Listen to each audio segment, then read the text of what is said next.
Good day, everyone. This is Dennis Jokas, Chief Technology Officer with Canada Health Infoway. I want to extend my welcome to all the attendees. This is part of our webinar series on emerging technologies in healthcare, specific to Canada. And today we'll be talking about mobile health computing between clinicians and patients. This topic is complementary to another white paper and webinar we did on mobile health computing between clinicians. So it's a bit of a different nature to the same topic, and I hope you enjoy it as we go forward. Just one notice and one other housekeeping item. We will be recording this session for our use and your use after the webinar, so we just want to make you aware of that. And just by way of disclaimer, the views presented here are solely the views of Infoway. It's intended for your information only.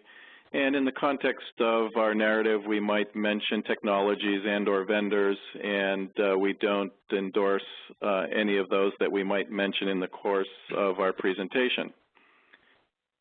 So as I mentioned, this is a part of our Emerging Technology series. This is the fourth in a series of white papers we have done, and is complementary to the previous paper we did on this mobile technology topic on mobile health.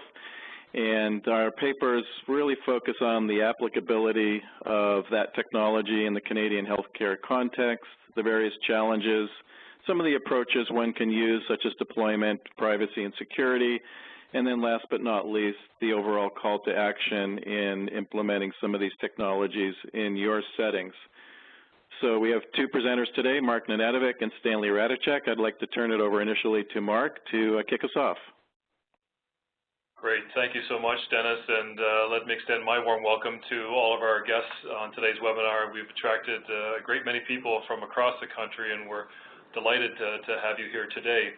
As Dennis was suggesting to you, we're really providing highlights of a paper that we've recently written and published, and we are looking forward to sharing for you a few of the key messages in relation to context, what's really driving the use of mobile devices and apps within healthcare settings, particularly between clinicians and their patients.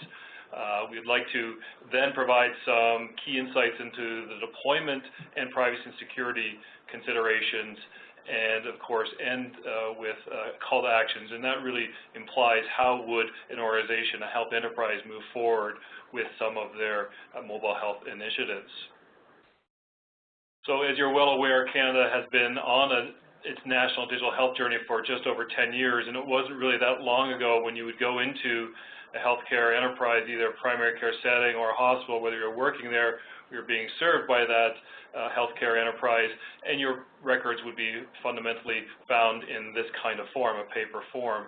And certainly in the last 10 years, we have moved to a state where the majority of the points of service, not all of them, but the majority of those points of services have become digitized.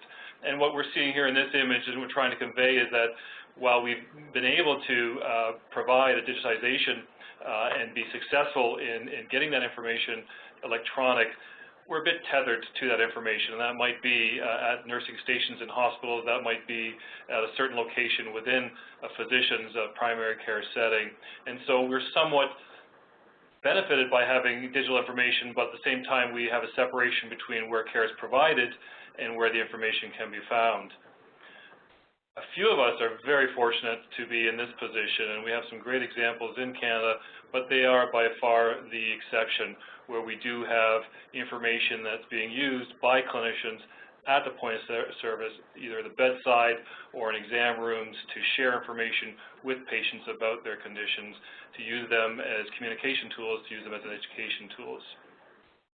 Our paper really speaks to the latter half, and it's really about, now that we have the majority of healthcare in an electronic state, what is the opportunities that we can do to improve the patient experience? Can we leverage what's available already in the hands of all of our patients to improve quality of care, to improve the experience that patients have when they interact with the healthcare system? We have done a lot of research at Canada Health Infoway. In our paper, we share that some of those findings with you. In a recent survey that we did with Harris Decima, we found that Canadians truly are ready for change. In fact, they're charging forward with change in their personal life and many aspects of the way that they interact with businesses and different sectors in their daily lives. And in fact, when we ask those questions, how would you like to interact with the healthcare system, you know, a vast majority would be very comfortable using digital health tools to interact with their personal health information, with their clinicians and other providers who form part of their circle of care. In fact, those, and they are a minority, but those who have had access, that's digital access to their personal health information or with their clinicians, have found the experience very positive. We asked them some very specific questions to Canadians about what is it that you want to do and what is it that you'd be prepared to do if you had digital tools to assist you to interact.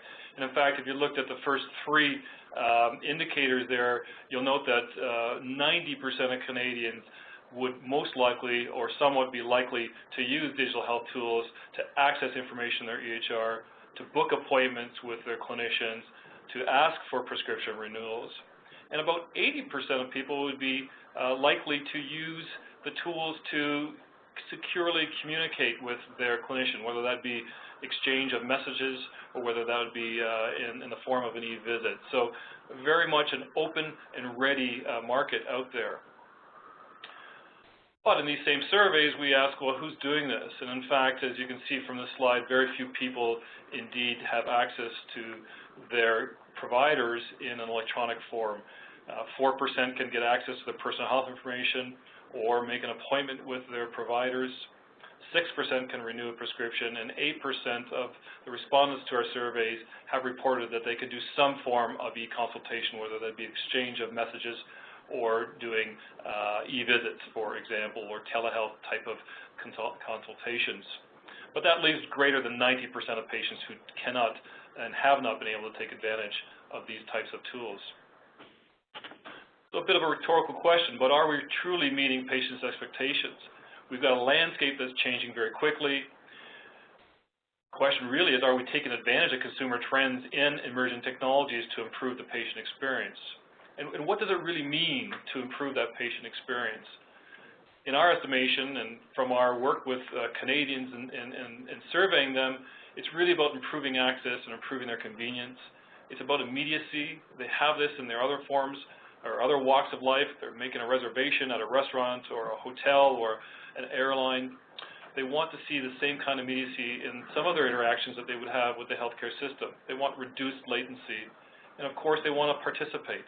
They want to be in a position of self-provision or self-service so they can stay productive in their work life, in their school, in the home.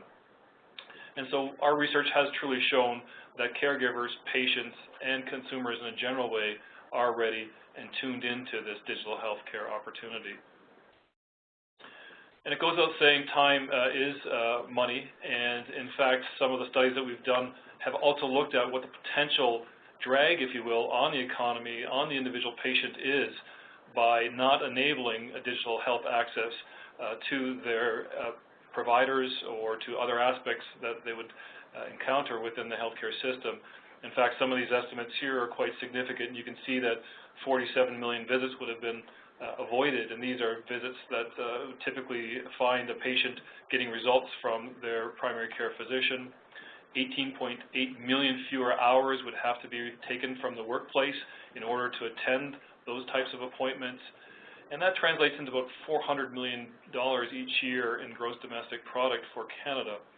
And of course, for those who aren't in the paid workforce, it represents about 51 million lost hours, hours that could be invested back into the community, whether it be volunteer work, whether it be attending school, whether it be doing everyday activities other than sitting in a waiting room.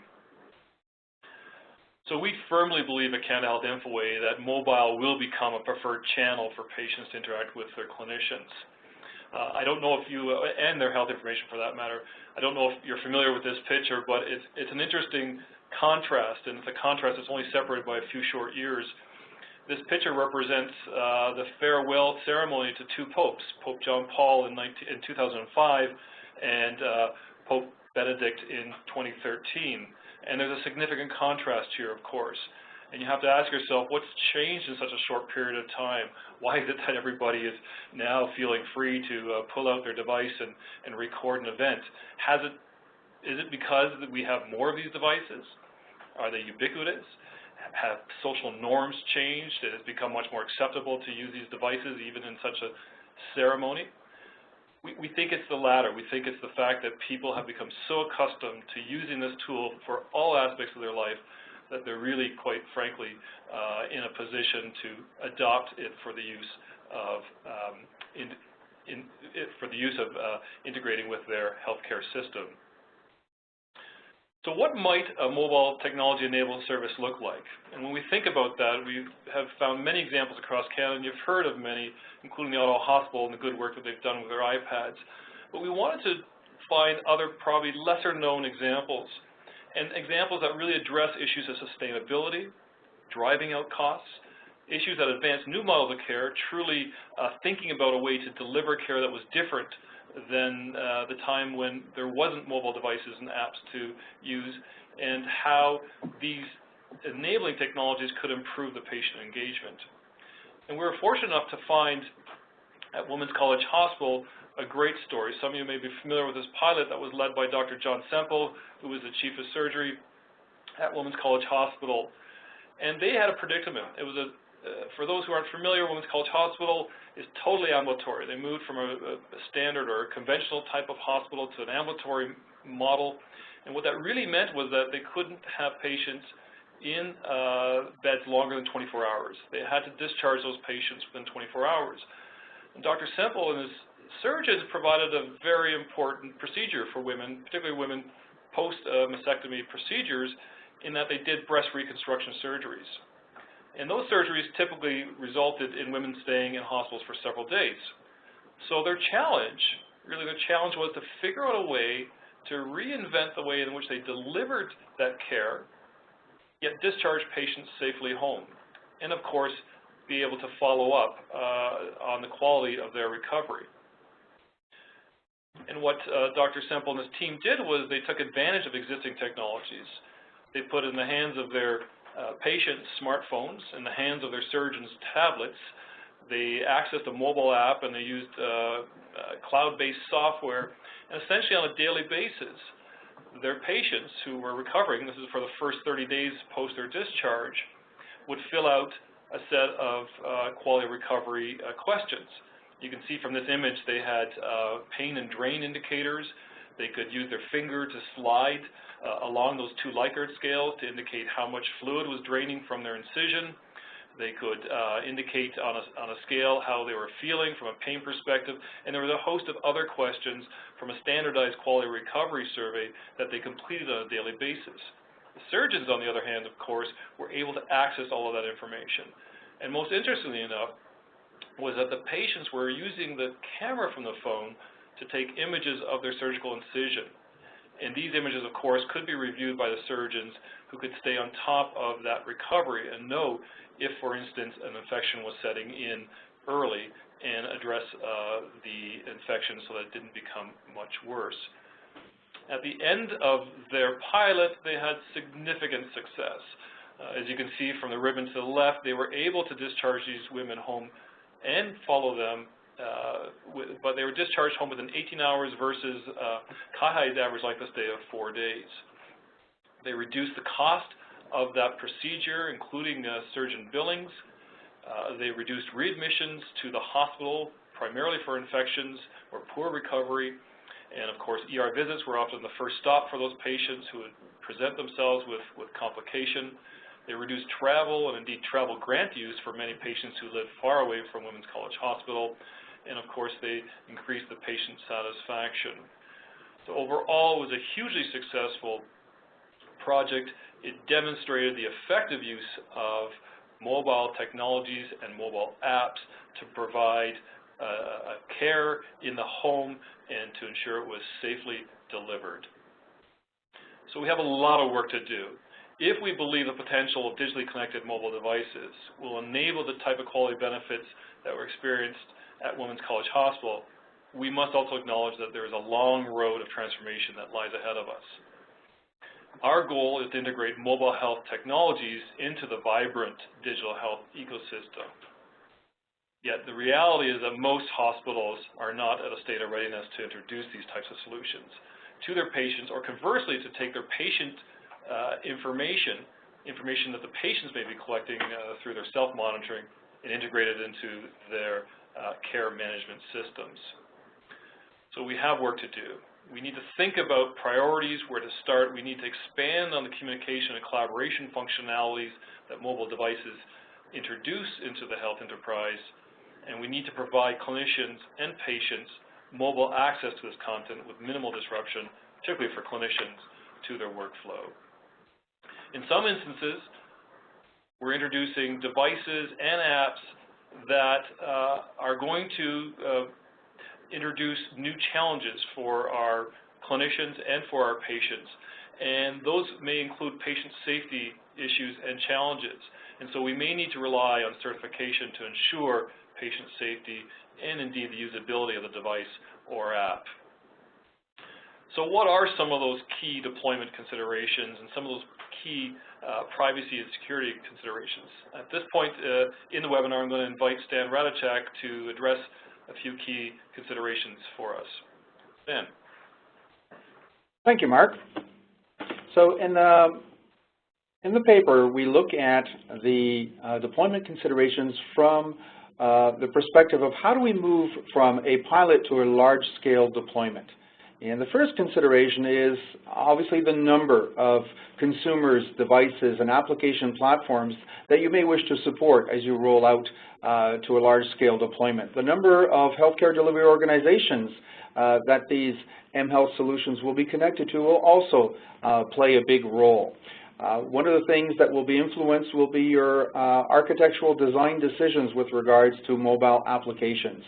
You could design applications so that they run natively on the operating system of the smartphone, whether it's iOS or Android.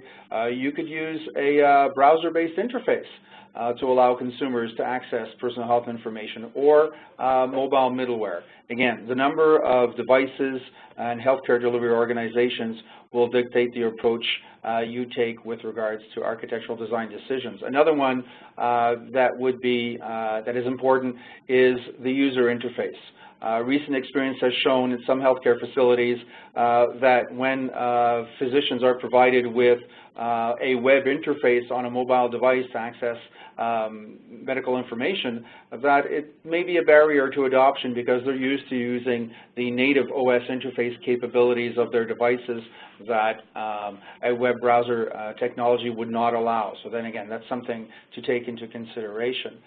The other aspect is the capability of our infrastructures. That's the ICT infrastructures.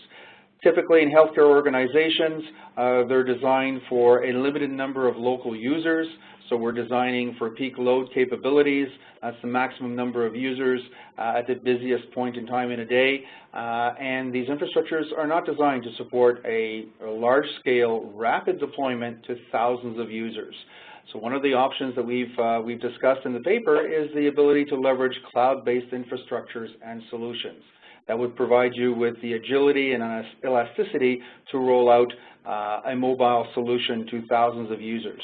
However, we need to be aware of the fact that there are several jurisdictions that have legislative restrictions with regards to where personal health information can be stored outside of Canada. So you need to be aware of these cloud-based services, at least where the location is for these cloud-based services.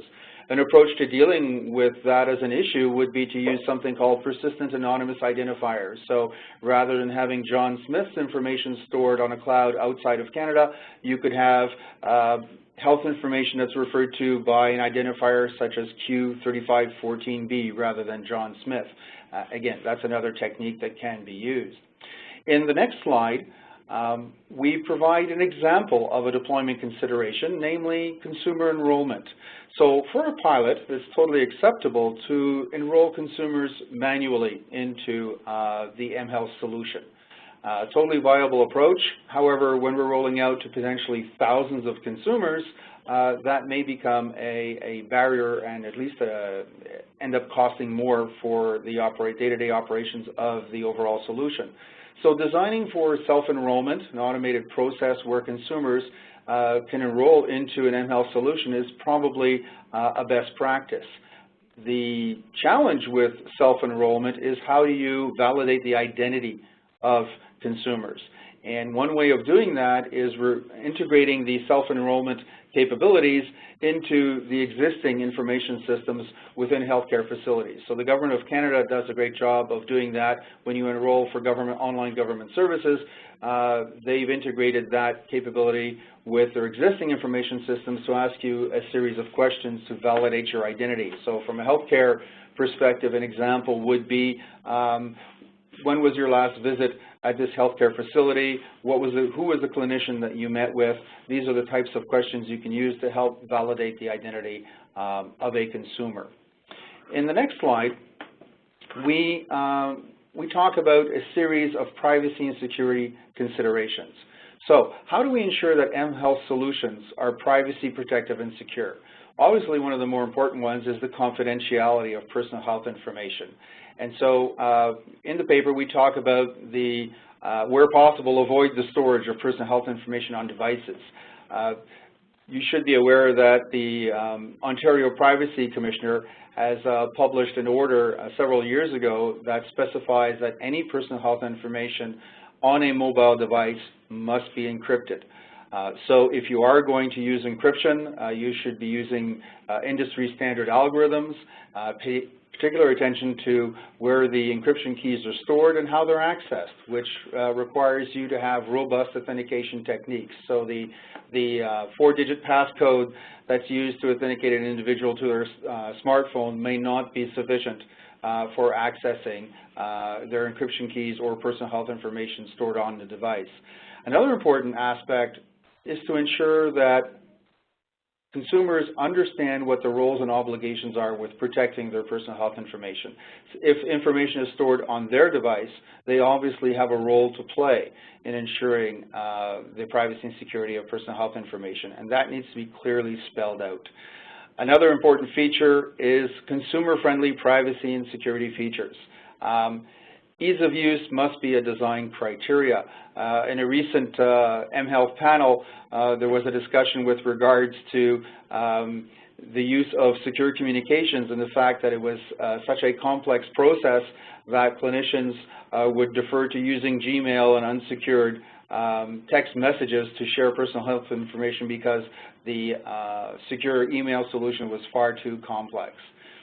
In the next slide, we continue with more privacy and security considerations, and namely privacy by design. So for those that are not familiar with this concept, we strongly encourage you to consult the Ontario Information Privacy Commissioner's website to become familiar with these 7 privacy by design principles. One of those principles is to ensure that your mHealth solutions allow, where necessary, for the management of patient privacy preferences.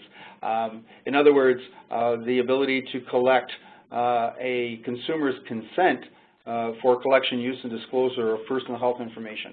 Now, if that health information is stored on your mHealth solution and then is also shared with your hospital information systems or your EMRs, and an individual revokes their consent for future use and disclosure of personal health information, that privacy preference may also need to be addressed within the other systems that are using the personal health information collected by your mHealth solution.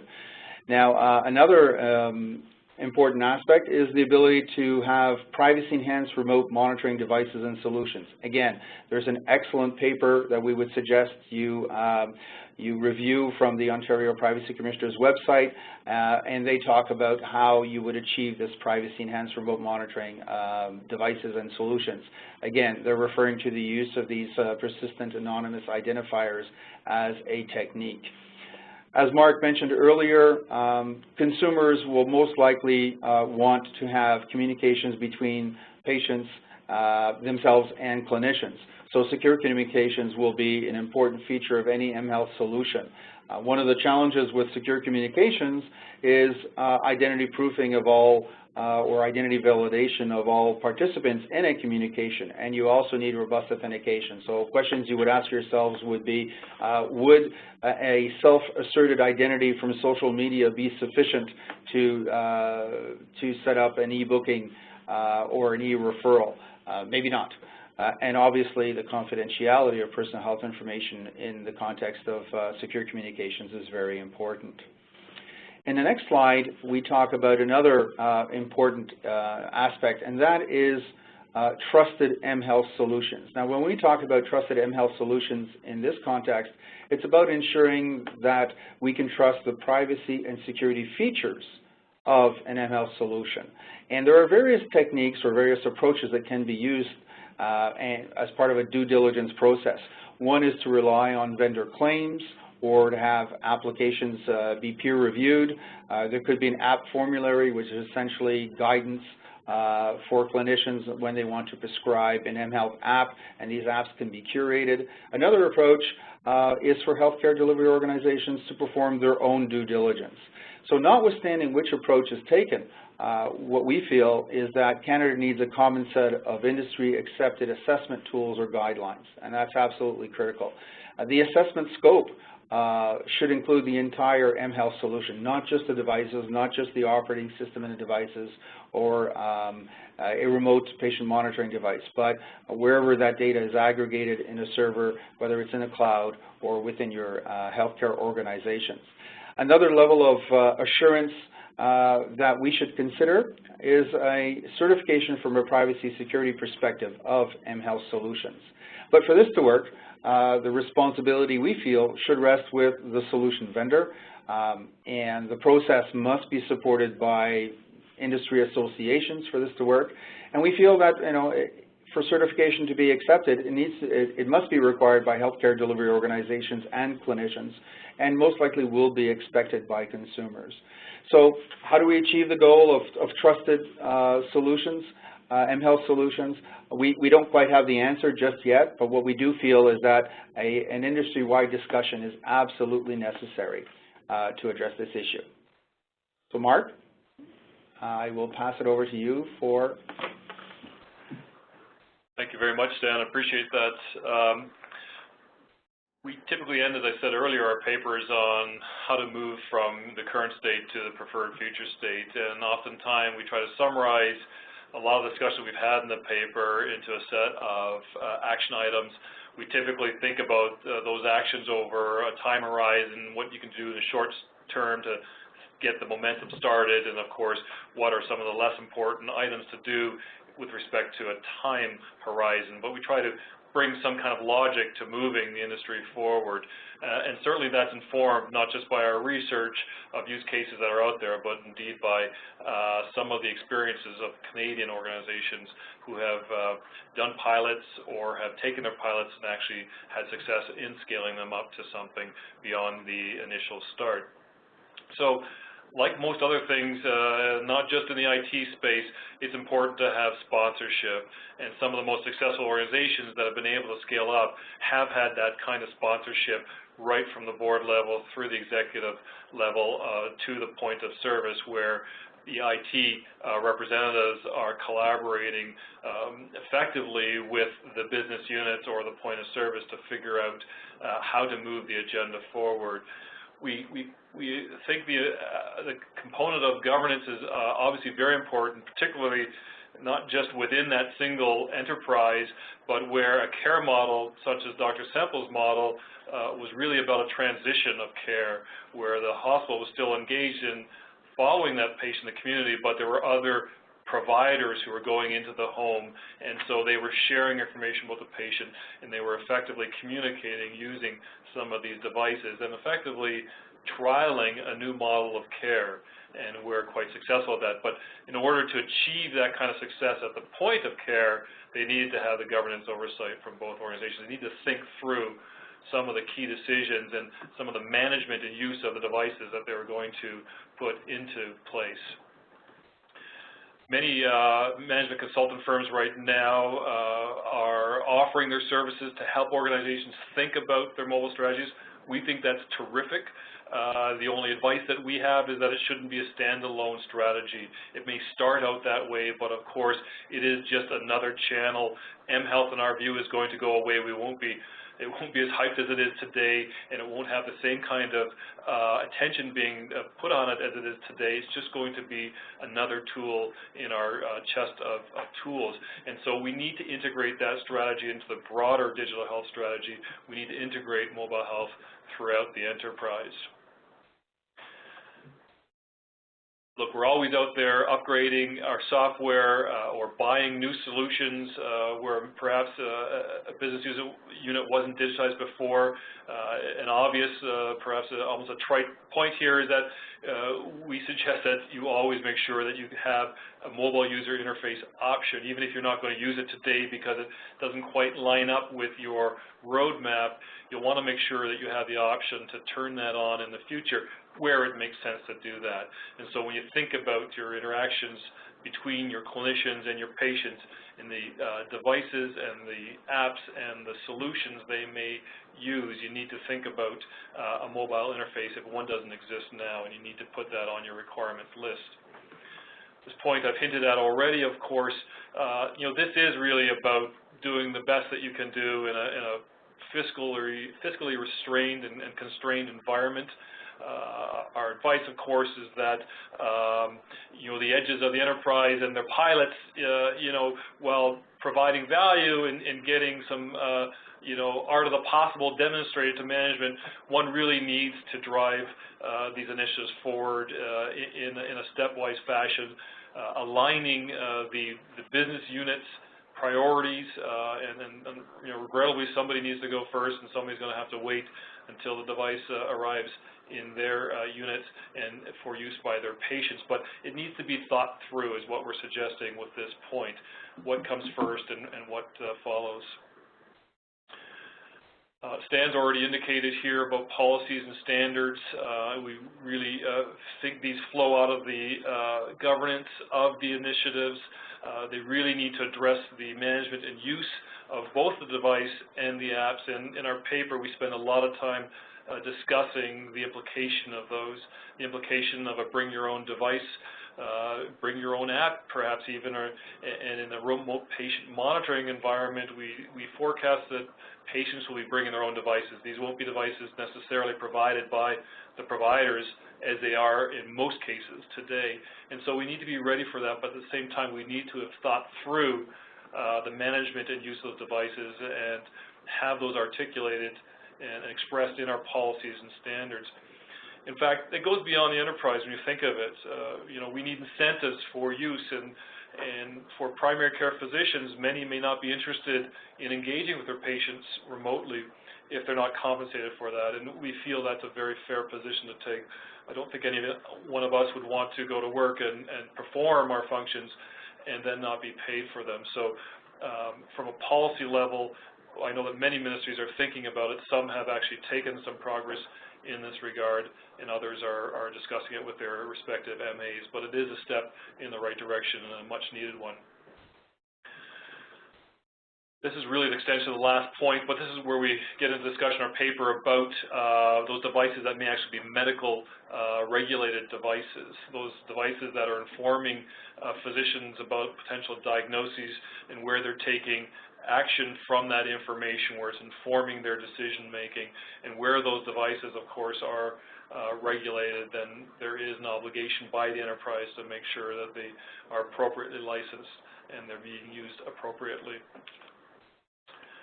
And of course, Stan has hinted at, and we go into much greater discussion around the use of curation services for both the device and the mobile apps. And it's a very practical recommendation. In fact, there's not a lot of service that's available right now. There's some movement in the States. There's been some discussion in Canada, but we're not aware of a lot of folks who've done it in any kind of formal way. There is some informal activity in this space, no doubt, but the real practical issue for physicians who might be quote-unquote prescribing apps to their patients is the issues that we've discussed already. Will they function appropriately? Are they safe? Will they inform my decisions as I would hope they would, as opposed to potentially mislead us? And we need to think about the appropriateness of the device and the app for the appropriate use of those devices and apps. And we need to have confidence, because if our clinicians don't have confidence in them, or our patients don't have confidence in those devices or apps, they certainly won't get adopted. So it's a significant gap. It's one that I'm sure will be closed over time. We recently had a chance to address folks at eHealth in Vancouver at the conference most recently, and this was an area of discussion and a keen area of interest, and it's a gap that would need to be filled. So I'm just going to bring us to summary. We're going to leave some time, of course, for questions, and hopefully we'll be able to answer your questions. But in summary, some of these points are quite obvious. Mobile technology is here. Apps are here. They're not going to go anywhere. They're going to become very much a part of the way in which we interact with the provider, other members of the care team, our health information. And we need, in some ways, to play catch-up, but we need to do this in a thoughtful kind of way. We need to think about that in the sense of workflow, and that could be from both the provider and the patient perspective. But particularly if we're going to ask our providers to adopt these technologies for use with their patients, then we need to think very much about the design. We need to think about minimizing disruption of their workflow, and that may imply process transformation. Of course, Stan has talked to us at length a bit, and we go into much greater detail in the paper about the protection of health information. We certainly wouldn't encourage the use of devices where health information is possibly retained on those, and it might be a personal device. And we would, of course, want for enterprises to be able to use those devices, but without retaining personal health information actually on the device for the sake of the privacy and security of that information. And lastly, of course, we view mobile health as a new channel, but really a core system, the way in which we're going to do business going forward, and we feel that it must be integrated into the health enterprise's IT strategy. So I'm just going to start wrapping up here, but we are going to open up to Dennis to give us some of those questions. The last point I'd make to you is that we've mentioned a few times that we've recently published a paper. This is the location where you can find it. It is on our website, along with our other papers about cloud computing, health analytics, specifically big data analytics used in health, and our earlier mobile paper, which is a companion to this paper, around the use of mobile devices between clinicians. So Dennis, could I ask you to curate some of our questions? Great. Thank you very much, Mark. Thank you very much, Stanley. Just a reminder, please type in your questions into the QA box in the WebEx session, and then I can curate those and provide them to the appropriate presenter. I've just lost mine. Okay, if you'll use the drop-down box and just click on Q&A. Yeah, thank you very much. And then the other thing is, I just want to remind folks that the recording of this webinar will be posted on our website in a few days, along with a PDF of the presentation. So if you need access to that, to refer back to it, please feel free to download those. So Mark, in particular, you talked to a number of enablers that are beyond technology. A couple questions came in along that front. One regarding reimbursement for these virtual visits. I'm personally aware of BC that has a scheme between the physicians and the province for reimbursement. In some cases, for certain encounters in Ontario, I believe that exists. Are you aware of any others across the country? Thank you, Dennis. And that is a great question, because indeed it is one of the enablers. So I think you cited the two jurisdictions, although I believe I heard the other day a Midwest one, and I don't want to name names for getting it wrong. Perhaps someone on the call could correct me, or at least add some advice if they're aware of it. But in BC, a key trigger was in reimbursement for physicians to conduct e-visits outside of a hospital environment. And for those of you who are familiar with that story, what it meant was an organization, a startup organization called Medio, could enter the market and have reasonably quick success in scaling up a service offering which essentially connected patients remotely to their physician. And in fact, at first it was on-call physicians, but the model has shifted so that they really want it to be a tool that a primary care physician will use with his or her rostered patients. And for the physician, of course, there's a billing code now. So there's an incentive to take that opportunity, that virtual opportunity, and to provide services. I'm aware in Ontario that there's discussion with the MA to provide a code. In fact, I think there's some codes. I don't think they've come online so that physicians can do what I've just described those physicians in BC doing. However, for those of us who are familiar with the Ontario model, there is the family health teams. That's a capitated model of payment, and for the physician, they get paid the same whether they see you once, never, or 10 times. And I'm aware of several physicians who have embraced secure messaging. Some are using solutions like WellX. Some are using some virtual consults, and they, in fact, are being compensated through the rostering system. I hope Great, thank you, Mark. Along the same vein around enablers is around e-prescribing. You know, we saw in your remarks roughly 6% prescription renewal adoption across the country, whereby the legislation is often the barrier, not the technology or the willingness of the physician or consumer to adopt. Is that still the case across the country where many of these provinces still require a wet signature? I believe that's less so now. I believe that was solved some time ago, but I believe that the policy barrier, if you will, is the compensation model. So again, that is, if you were to present yourself in person to a primary care physician, there is a fee code for that. If you were to make that same request remotely and you weren't into some arrangement like a family health team where you have a capitated payment system, then you would potentially be providing care without a fee code to bill against. Right, and as you and I both know, sometimes it depends on the drugs, so typically narcotics Correct. May not be renewable electronically, but other medications could be in that context. Yeah, that's a good point, thank you. Stanley, we'd like to get some more insights from you on the protection of personal health information, including that might even temporarily travel outside of Canada. And it's around the use of the persistent anonymous identifier, and how does that help solve some of the concerns regarding privacy and security? Could you elaborate on that a little bit? Sure, thank you very much. That's an excellent question. In most privacy legislation across the country, when you have personal health information, when you're collecting it, using it, and storing it, you have a series of obligations to protect that information.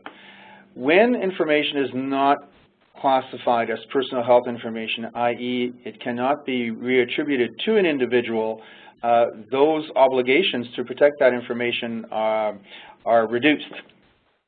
So if the information belongs to Q4513B rather than John Smith, that information is no longer considered personal health information, where if it was identifiable to John Smith, it would be considered personal health information.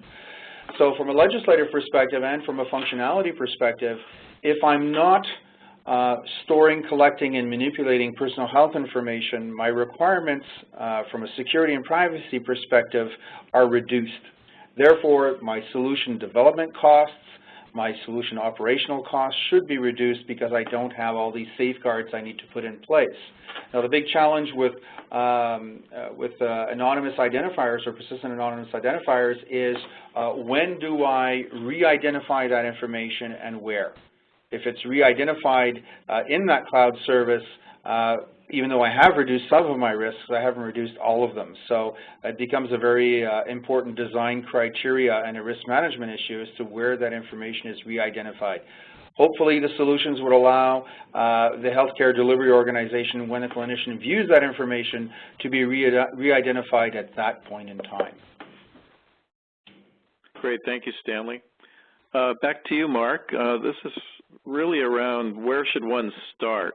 Do you have some recommendations on maybe particularly a hospital should begin to roll out a formal mobile health program for its clinicians and patients? And in a sense, is there an ideal clinical service to launch to at least start and pilot and hopefully grow to scale?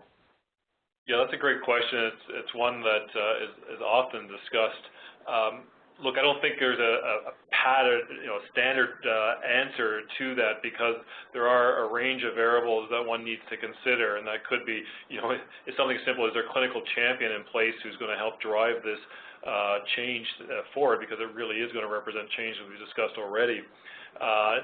Do you need to reinvent your care model? And that's going to affect a lot of people and policy and governance and so forth. But what we're seeing from, some of the probably initial initiatives that people are making, this being hospitals when I say people, is that they're starting to provide their patients with access to their personal health information, some parts of their record, and that's not just a web-based, but that's a mobile-based access as well.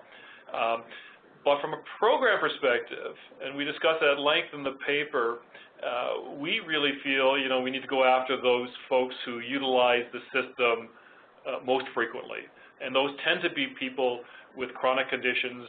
They tend to be more functionally frail, older people, often with comorbidities, and being managed by one or more clinicians and specialists. And we think that there is significant opportunity in that population to use these types of technologies to remotely monitor those patients, but at the same time enable them to be self-managers, to be much more engaged in their care, and with the, of course, long-term view of reducing the amount of utilization. So whether that be an ER visit or a primary care office visit or hospitalization for folks that may be somewhat out of control for their specific chronic disease. So we would encourage enterprises, in fact we do in the paper, to take a close look at how they can reinvent, if you will, those care models in the chronic disease patient populations that they provide care for, to use enabling technologies, enabling mobile devices and apps. And so would you say the same as we saw in women's college, where it's a very intensive follow-up, literally daily, but for a very time-limited period of time following a surgery? Yeah, in fact, one of the reasons we highlight that in the presentation, Dennis, is that we wanted to show that other patient populations that may not come to mind instantly can benefit dramatically from the use of these devices. So we would encourage a time-limited use of these devices and apps by the provider. In this case, we were talking about a hospital, but it doesn't necessarily need to be, in providing remote kind of monitoring of a patient. What we see in most cases is that's up to 6 months, sometimes less, but oftentimes patients will continue on their own. They may acquire their own devices because they feel quite comfortable in measuring, how they're doing, whether it's their weight, or whether it's other aspects of their daily living, and making adjustments as necessary to ensure that their health is optimized. That's great. And the other thing I'll just elaborate on as well that I've seen is some of these HDOs or even private services that the HDOs leverage are actually providing the equipment, including the smartphone and the app, all pre-configured.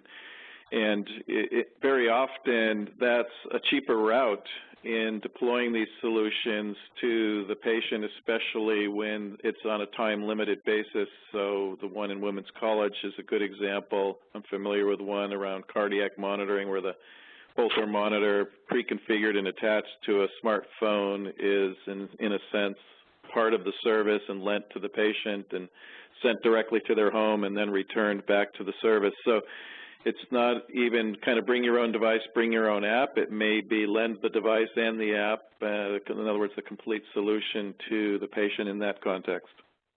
That's correct. And in fact, in our research, we found there's organizations popping up in the U.S. that will handle all of that equipment need for you. So they will manage those devices, they will install and train the patient for the health delivery organization, and they will collect them when that period of monitoring is over, and of course they're obligated to make sure that they are properly maintained and disinfected and all those other good things. So that is becoming a growing market for providers to provide an outsourced service, if you will. So there's many models that one can think about if they want to get into that kind of business and scale it up. Great. Stanley, over to you.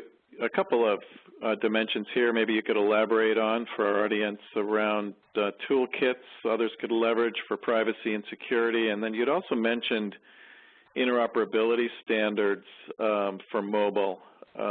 What are some of the other sources people could go to drill down into those two areas in a little deeper fashion? Sure. One of the more important sources of how to secure mobile devices are the guidelines and frameworks from NIST and IST in the U.S. They have a phenomenal amount of information with regards to risk management.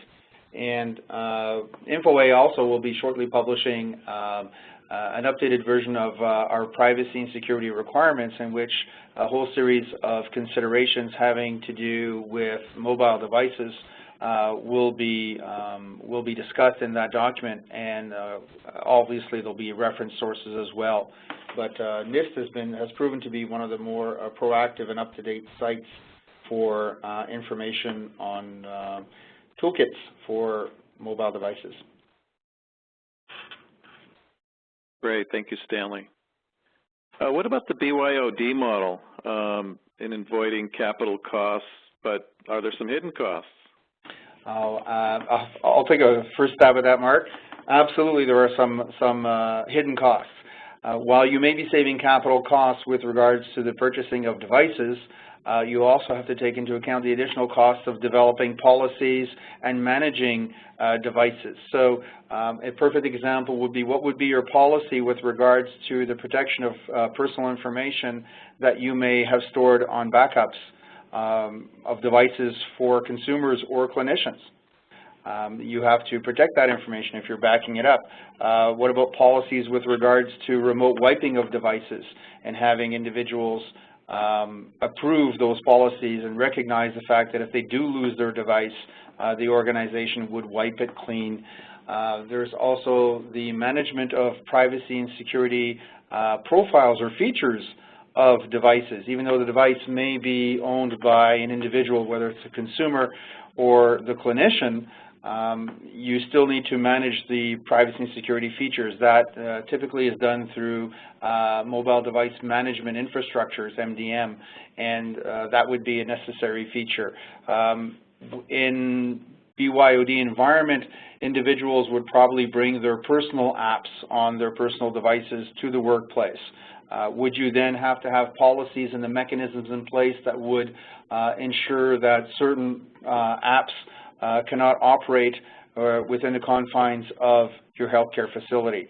That, again, is another aspect of control that you may have to put in place for BYOD devices. Mark, I don't know if you have anything else you'd like to add?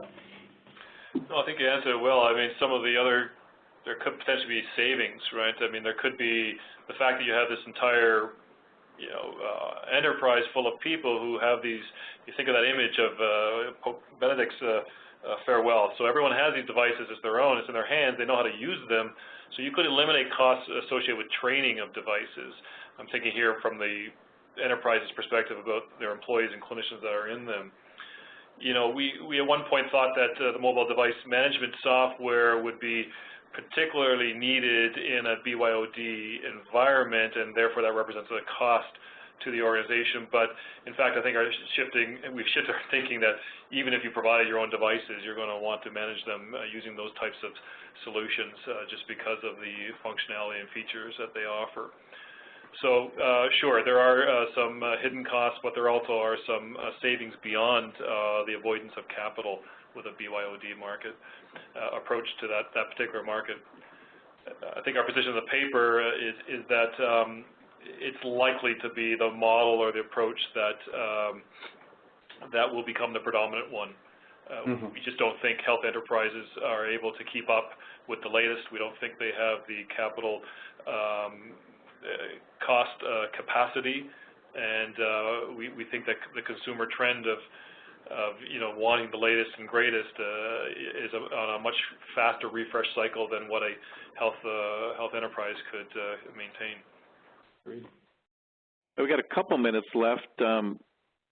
Just maybe we could briefly talk about going from pilot to scale. Very often we see organizations piloting these with a limited production rollout and then struggling to get to scale. Any advice there? Yeah, I think in all the case studies that we reviewed, we were kind of really looking for what were some of the enablers or barriers, and they're virtually the same issues, but looking at it from different perspectives. I mean, I guess the first and most commonly one was around a strategic alignment. If you're out doing skunk works at the edge of the enterprise, you're probably going to demonstrate some value. There's no question about it, but maybe you haven't done all the other things that are necessary to drive that important initiative to the forefront of the decision makers who are investing in IT or thinking about how they're going to improve the patient experience. So you really need to think about the deployment strategically. Of course, that's IT working with lines of businesses, so there is a need to really partner on establishing those priorities and partnering on whether it's building the use case or the effective argument or lobby to ensure that the executive sponsorship is in place. We think there's a number of other enablers and barriers. I don't know how much time we have left, but certainly cost is one of them. These things aren't done inexpensively. They represent a significant cost to organizations, but we have friends like Dr. Geiger at the Ottawa Hospital who's demonstrated that, in fact, they've saved money. And while their math is fairly simplistic, it does indeed demonstrate savings. So what they've shown is they've stopped buying or dramatically reduced the purchase and the refreshing of desktop computers and even laptops. So while they're picking up costs in one computing device, they're seeing a reduction in that cost in other computing devices. And with that reduction in cost, of course, comes all the associated maintenance costs that are going down. And so for some organizations, they are experiencing some savings, but they've had to think through how to justify the expenditure, and that's what we mean by really thinking about it strategically. Great, thanks, Mark. We're quickly approaching the end of the hour here, so I want to thank everyone for joining us today, and as a reminder, we'll post the recording of this event and the presentation on our website within a few days, so keep a lookout for that, and we would encourage you to download and read either the executive summary or the full paper on this subject as well. So once again, thank you very much, and have a great day.